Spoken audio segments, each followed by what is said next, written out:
Oh, okay. I just use this one to show them. I unravel it. Have you had an hour break yet at any point? I got through at that 11:30. first work, I was working 25 cents an hour, and I used to work around 10, 12 hours a day for a Roman company, and that's straightening out the reindeer skins, pull them out where it's cold, freeze them outdoors. They do that winter time. And then clean the slaughterhouse at night. Sometimes I'd work all alone. Sometimes there would be two boys, two of us. But this other boy was 2 years younger than me, I think. And sometimes he don't show up, so I had to do all the work by myself. The reindeer storekeeper there, who also oversees the slaughtering, he made the rule. They had what they call cookhouse, mess house. He made a rule, told the cook there, chief cook, that any time whenever I come in, that I can have breakfast, and no one's supposed to disturb me in the morning, even my dad. Because sometimes I work till 2:30, 3 o'clock in the morning, all night, and I'd be sleeping, and sometimes I wake up around 10 o'clock. And I go to the mess hall. Boy, the cook was always glad to fix me up breakfast. At first, there were some other little older boys than myself. When they see me having breakfast, they used to come in. But the cook would say, no, you can't come in here. He's the only one that I can make breakfast for. He just tell them time for breakfast is from 7 to 8 in the morning. And if you're early, coffee would be ready around 6. But the real breakfast is within that 1 hour. And the lunch hour is 12 to 1. And supper time is 6 to 7. Tell me your names, so I have them right on the tape with everything else. My name is Stanton Katchatag. I was born and raised here. You? My name is Irene Katchatag before I got married. And I was born here too. And we were raised here. And yeah, you were just about to say how the village got organized, which is something I'd like to know.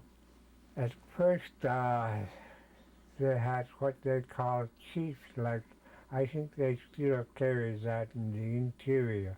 Mm-hmm. But at that time, when I first come to my own senses, that's in 20s, there was that last chief. His name was Nashork.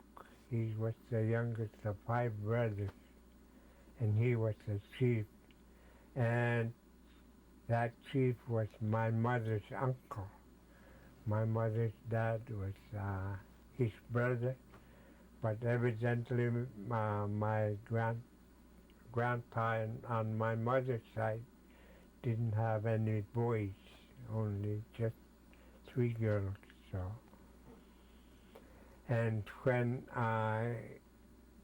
Mr. Nashork got kind of old, he asked my dad to be another chief because his son was just not that old yet, and I don't know, I think he trusts my dad more, I don't know what. And my dad agreed, and I think my dad was the last chief just for a few years. And I'll tell you the reason why. 1936, what they call Indian Reorganization Act, was passed by the Congress, and that's what they call IRA. And 1936, it came here, and that's the year they organized into what they call IRA, from old traditional form of government locally that they have. So why was the village here instead of someplace else? It has to do with the river, is that correct? I think at that time, I think the basic places where some people who are mindful of getting food easier is they chose the place where there is more resources like fish, any kind of other game, and seal for out ocean hunting. And of course, good water. Unalakleet is real good water. That's another thing. And it's easy to get. When the tide comes in, it stops the water at the mouth of the river, and that's when people always They their- watch the tide. they Certain time of that then tide, leave. we haul water from the mouth of the river. They all drink surface water that time, and rainwater too. But I don't know, when I talk to people about this, because of radioactive thing, you know. This was way before that. I mean now, when I talk to them, they said they don't trust the rainwater that much. Not like they do at that time. Rainwater was real good. So, what were most of the things you did back then, on a day-to-day basis? Was it mostly subsistence? Yeah, men trap wintertime and hunt, same time, especially for fox, mink, and wolverine. There was hardly any wolves at that time, for some reason I don't know. And land otters and seal. They hunt seal out in the ocean after freeze up. Before freeze up, there used to be few people that they have what they call kayak. They'd be paddling out because that time they didn't have any outboard movies. I think getting back to animals, these wolves, I think I kind of know why there's no food for them. If they don't follow the herd of caribou the way people follow the herd. I mean, because they have to survive some way, because their hunting equipments are very poor that time. And way back, my mom said they used to even try and make dried sinew, animal muscles to make short net in order to survive sometimes, in order to get fish. They don't have fancy hooks. And I think it was very hard for them. But a lot of people survived. Because one doctor told me when I worked in A&S Hospital, in that old one, she said, it takes a real smart people to survive out in the bush, she said. And Because indeed, it's very harsh winter. We used to have real cold winters, and I mean cold. Back in 1957, the last day of 1957, when we came back from late night watch for the New Year in church, we used to walk to church and back. And there was only one church, and one Catholic church, all right, but very few people go there. And when we came home, we had a little house, a little log house on the other side of this, where this house used to be. I mean, where this house is sitting on now. We had a little weather temperature thing on the window. And when we came back from church, we had our first cousin with us and her husband, and we invited them for late coffee. It was New Year's Eve then, after we had church service. And then when I looked at that thermometer, it was 75 below. That's the coldest I've seen it in my life, to tell you the truth. Because when we walked from church to our house, my nose wanted to stick together. It was so cold when you breathe through your nose. Real cold, and I mean cold. So how did you find water? We Ice. use melt snow, ice. Yeah. And they melt snow for washing clothes. So they all wash by hand. I think one of the biggest difference that I've seen lately in regard to the ocean movement too, I don't know if the global warming have any effect on that or not. The current is getting real strong out there. And then we never did have real bad erosions too, but seems like the erosions are Melting.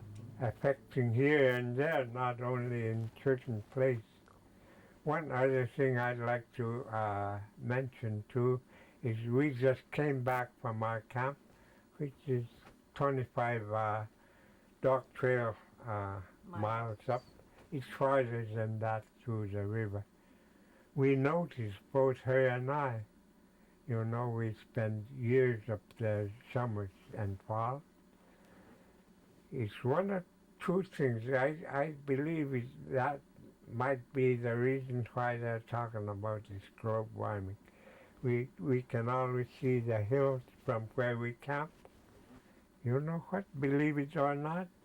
It's either the trees are growing or the hills are sinking, because them trees are covering some areas where we used to see from where we Mostly on the camp, north side. especially because on that side, because to that see side is open, you know.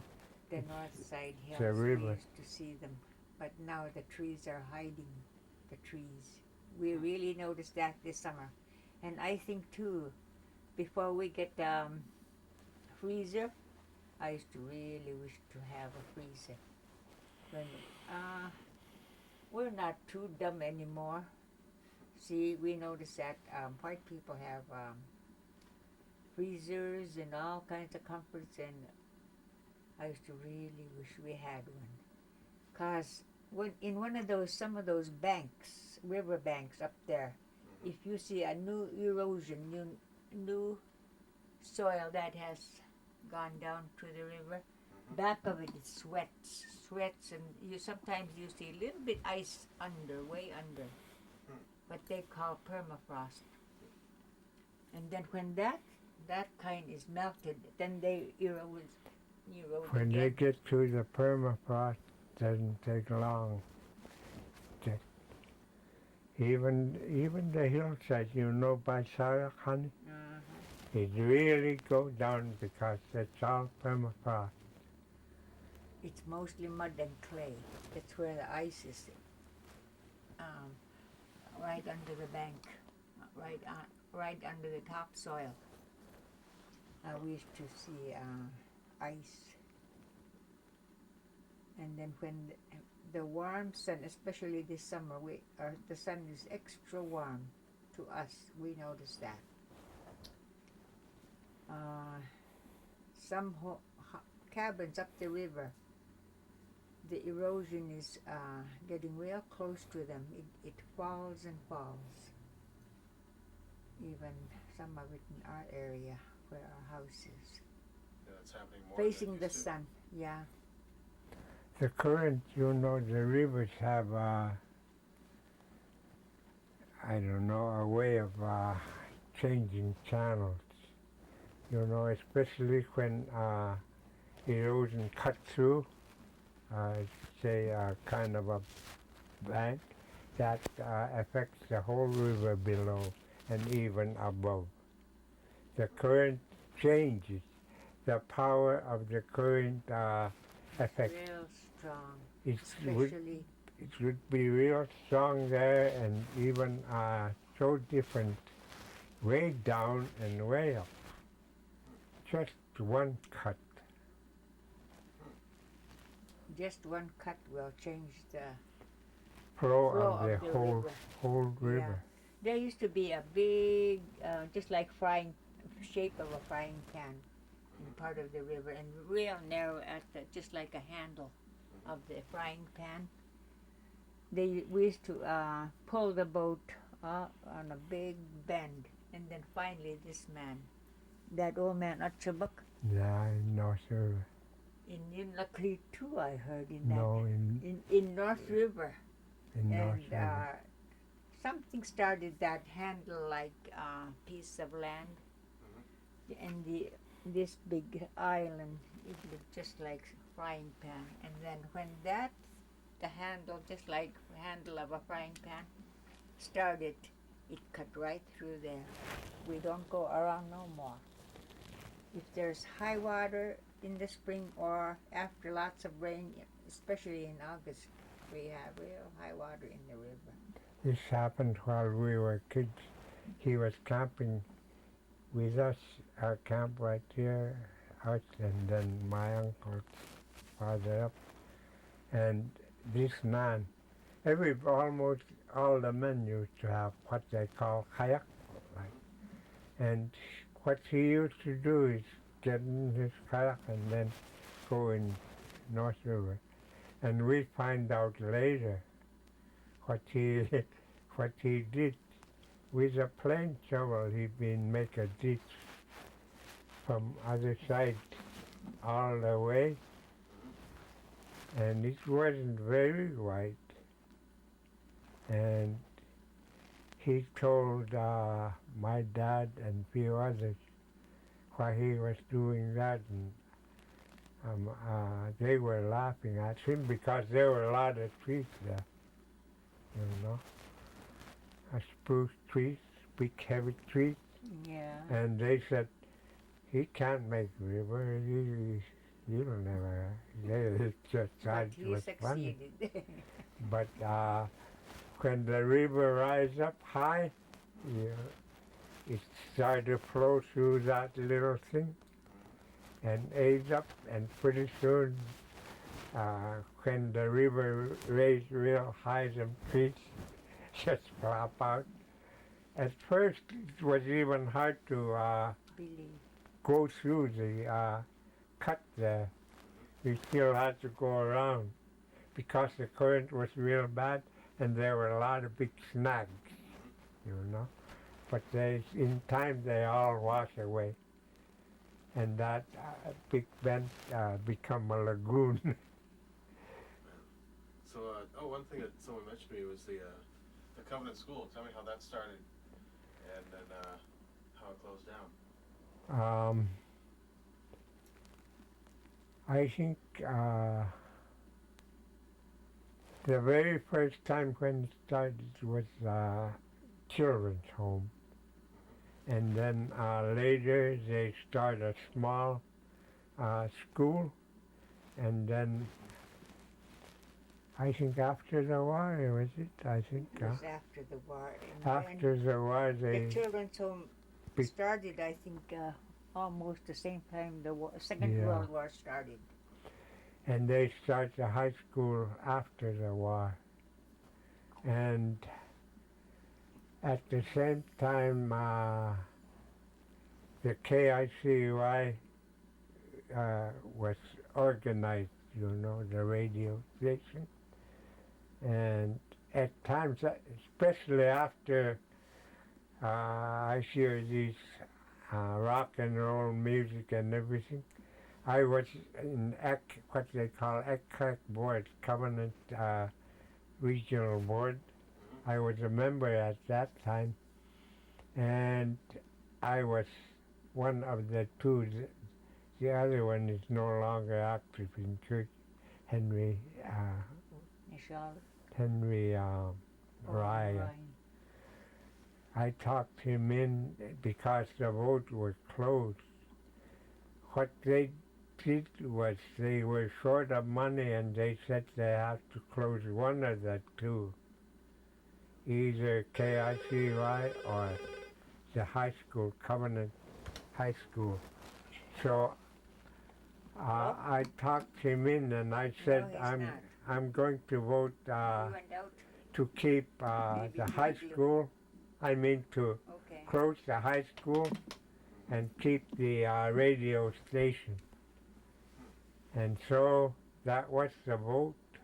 It wasn't that far apart. I mean, the vote was kind of close.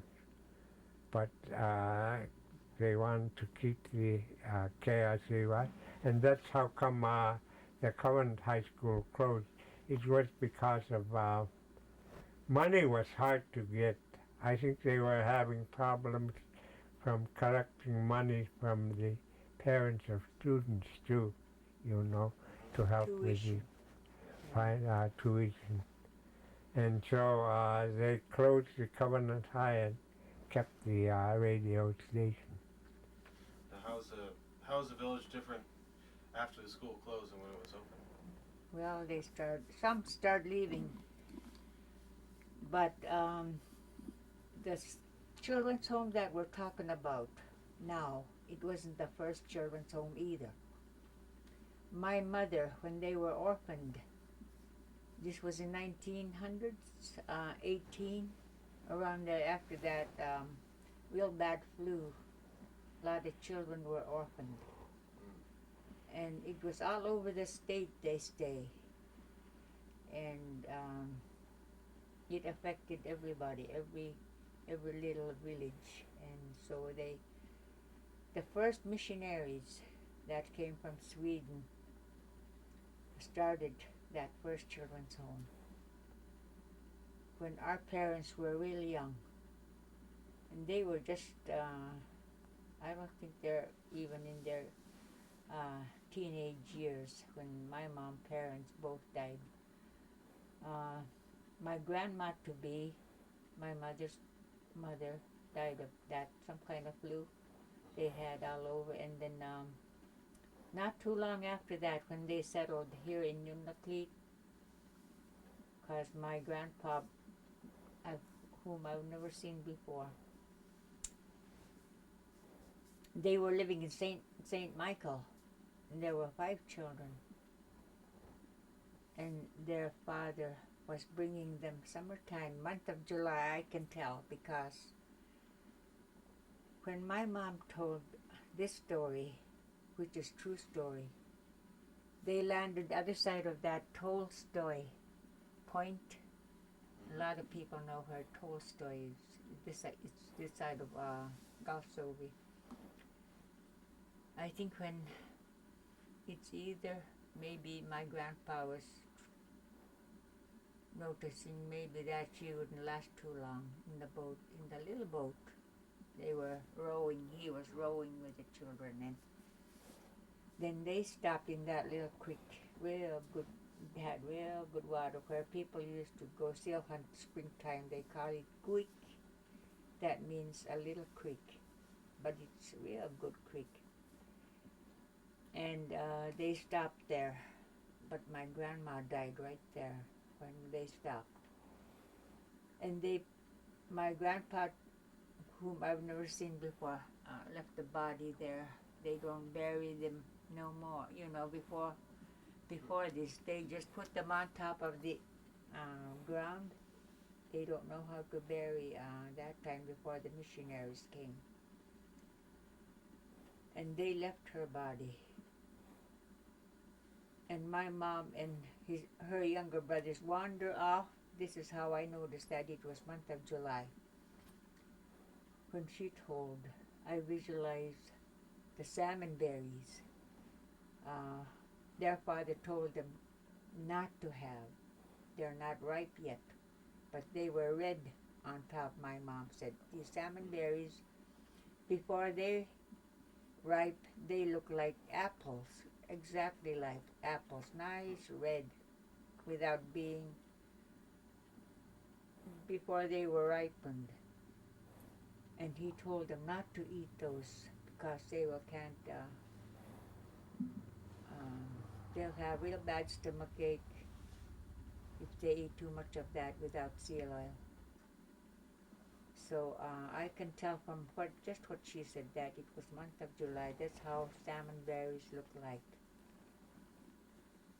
And they left the body of my grandma to be. I've never seen her.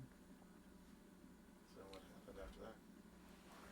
They continued their journey. They left their grandmother's body, their mother's body there, all the way to here. This was, Unalakleet was very small then. And then that same fall, they always have steamships that come to bring supplies to the stores and schools every fall, later in years. And he was longshoring north of Unalakleet, someplace in Me Too Power Place, what they call Guichak. That's our water now, and that's a real good creek. And then he happened to scratch his arm, and it wasn't taken care of right away. I think he didn't stop for it either, and he get a scratch on his arm, and it turned out to be a real bad cut. I mean, it wasn't taken care of. It was infected. Infected and poisoned. The poison travel up here. And then when the swelling reached his heart, he died. So they put my mom in the children's home. They scattered them here and there. Not quite in the children's home yet, my mom. But they planned it some way. I think they get helpers and build a children's home.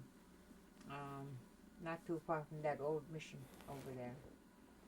And then they placed my mother with some other family that they don't know about. Someplace in this Tordigavik. They fish here summertime. I find out later. And Mom said she got real lonesome for her brothers and sister and one sister. She had one sister and the rest of them were boys.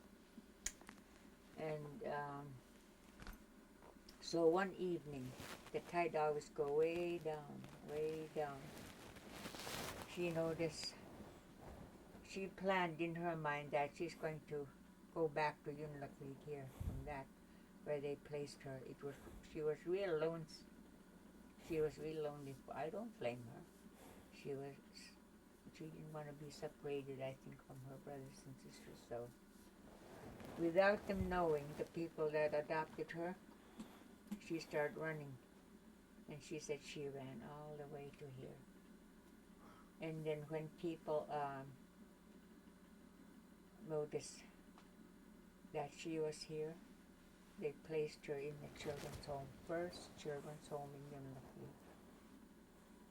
So Covenant was the second children's home here in Unalakleet. And then now when they didn't have building for school, I think they were planning it, and some students want to stay here instead of leaving their families. They get few students. That's how they started Covenant. Covenant was the second name of this first church. The very first original church was Swedish Evangelical Church. And I think it was in 40s, sometime in 40s, that they changed to Covenant Church. It was Swedish Evangelical Church. And at that time, the pastors that they have here was almost always from Sweden. They'd come here. There's a couple of things, or three things I'd like to mention before we close this.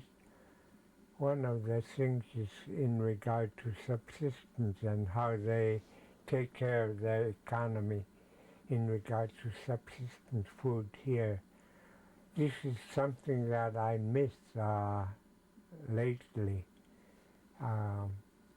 At that time, people, when they subsist, people that get what they call, are fortunate to get abundance of resources, you know what they do? They don't sell, but at times, only at times, they will trade to something only if they see the person can, they won't hurt the person's economy or their way of life, you know. So that's how what I really miss is the sharing spirit that they have.